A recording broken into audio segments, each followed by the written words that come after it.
This woman has been forced to kneel and her eyes have been blindfolded. Her executioner waits patiently, his fingers stretching toward a large metal axe. The blindfold prevents her from finding the block on which she is supposed to lay her head. She reaches out with her hands and loses balance on her knees, tilting to one side. She is only a teenager. Her hands tremble in the damp air of the Tower of London. Noticing her confusion, the Tower's deputy lieutenant, Sir Thomas Bridges, steps beside her and helps her locate the block where she must rest her neck. A straw mat has been laid beneath the block to absorb the large amount of blood that will soon be spilled. The following moments will be horrifying. Knowing what is about to happen, her ladies-in-waiting assume desperate positions. One collapses to the ground, wailing, and the other dramatically rests her head against the stone wall. But who is the woman about to be executed? What has she done to deserve such an end? And why do historians consider this work one of the greatest historical paintings in the history of art? The woman in this painting is Lady Jane Grey, who was Queen of England for only 9 days, from July 10th to July 19th, 1553. And her story is just one of the many tragic and gruesome tales that populate English history. When Henry VIII died in 1547, he was succeeded on the English throne by his only surviving son, Edward VI. Although the young king would die childless shortly thereafter, at just 15 years old, he had enough time to name a distant cousin, Jane Grey, as his heir. The problem arose when, by choosing her, Edward VI bypassed the succession rights of his own sister Mary, who was in fact the eldest daughter of Henry VIII. This decision may have stemmed from Edward's desire to ensure that the English crown remained loyal to the newly established Anglican faith, since Mary was a devout Catholic. After Edward's death, Lady Jane accepted the succession, apparently with some reluctance, and ascended the throne of England. However, the young queen was unprepared for Mary's overwhelming popularity among the English people, who openly protested against Jane's rule. Within just days of her proclamation, Jane Grey was stripped of the crown, which passed to Mary, accused of usurping the throne, and imprisoned in the Tower of London, where her execution was scheduled for February 1554, the moment where this painting story begins. The painting is titled The Execution of Lady Jane Grey and was created by the French artist Paul Delaroche in 1833. The first time the painting was exhibited to the public was at the Paris Salon in 1834, and it caused a tremendous impact. It was met with incredible acclaim, and Delaroche's name quickly became well known. Everyone came to see the painting. It also had its detractors, but the truth is that the canvas left no one indifferent. Delaroche presented his painting at the Salon with the following words: Lady Jane Grey, declared heir to the throne of England by Edward VI, was, after 9 days of reign, imprisoned by her cousin Mary and sentenced to be beheaded 6 months later.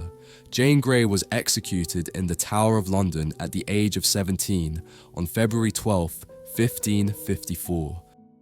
The painting shows Lady Jane blindfolded, moments before being executed by an executioner in a dark chamber of the Tower of London. In the scene, Lady Jane is guided to the execution block by Sir John Bridges, who was the lieutenant of the Tower at the time. According to the account of her execution found in the anonymous Chronicle of Queen Jane and of 2 years of Queen Mary, once Jane stood before the execution block, she said to those present, "Good people, I am come hither to die, by law condemned. The Queen Mary was unjustly cast out from the throne, and injustice I allowed. With this act, I wash my hands of innocence before God and before you this day." Lady Jane then recited Psalm 51, removed her gloves, and handed them to a maid. The executioner asked for her forgiveness, and she granted it. In turn, she asked him for a swift death and said, "When I lay my head upon the block, will you remove the blindfold from my eyes?" To which the executioner replied, "No, madam." Then the young girl blindfolded herself. Jane was determined to face death with dignity, but once her eyes were covered, she couldn't locate the execution block on her own. Disoriented and unable to find her bearings, she began to tremble, overtaken by panic and uncertainty. For a few tense moments, no one around her responded. Eventually, an unknown hand, likely someone from the tower staff, stepped onto the platform and gently guided her to the block, helping her preserve a final trace of composure in the last moments of her life. And this is the moment Delaroche chose to portray. He managed to capture Jane's hesitation in that instant, and above all, the gesture of the tower's lieutenant as he helped her die with dignity. In fact, the way he guides her seems to me one of the great strengths of the painting. The tenderness with which he leads her is masterfully conveyed. Before we continue with Delaroche's inspiration for this painting and the preliminary studies he carried out, I'd like to take a moment to remind you that if you'd like to have this masterpiece in your home, now you can, by purchasing it from our website. You can choose the size you prefer and the finish that best suits your space. Shipping is completely free, and through the link you'll find a catalogue with over 500 historical artworks selected for you to start collecting your favourites. Thanks to your support, we're able to continue creating videos like this one. I'll leave the link in the description. Now, let's continue. Delaroche drew inspiration from a wide range of sources. In this work, many of his interests converge: English history, medieval legends, theatrical aesthetics, the work of Jacques-Louis David, and religious painting. Although he took some artistic liberties, for instance, executions at that time were held publicly and outdoors, whereas here we see one behind closed doors, Delaroche placed great importance on historical accuracy. It is unclear when he first encountered the story of Jane Grey, but we do know that he researched the era extensively, even traveling to London in 1827 specifically to visit the setting of his painting and gather details of the tower that he would later incorporate into the artwork. Delaroche studied Jane Grey's story and the historical period through English documents and engravings. One such engraving, The Execution of the Queen of Scots by William Skelton, features a layout very similar to that of Delaroche's painting, leading to accusations of plagiarism. Personally, despite the similarities, I believe Delaroche's treatment of the subject is entirely different. Rather than plagiarism, I would consider it a source of inspiration.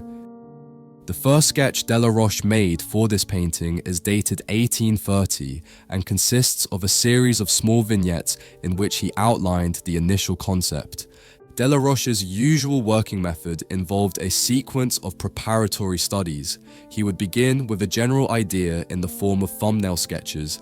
Then, he would create a more detailed draft, defining the overall layout of the composition. He also produced individual studies of the key elements in the scene. Once the sketches were finalized, he transferred them to the final canvas and began to paint.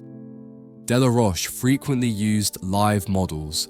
In this case, the model for Jane Grey was Mademoiselle Anaïs, an actress from the Comédie Française with whom the painter had a romantic relationship. The model for the lieutenant of the tower is believed to have been Charles Guyon. Delaroche had a deep sympathy for victims, for martyrs, and for capturing the precise moment when his characters revealed their vulnerability. This emotional intensity, the portrayal of dignity in the face of tragedy, became a defining trait in many of his works. He showed us the moments of defeat of great historical figures, an instant of fragility that Delaroche's genius immortalized by transforming it into beauty. I'd love to hear your thoughts about this painting in the comments. And as always, if you have anything to add to the interpretation of this artwork, feel free to share it as well. Thank you for watching until the end. See you in the next video.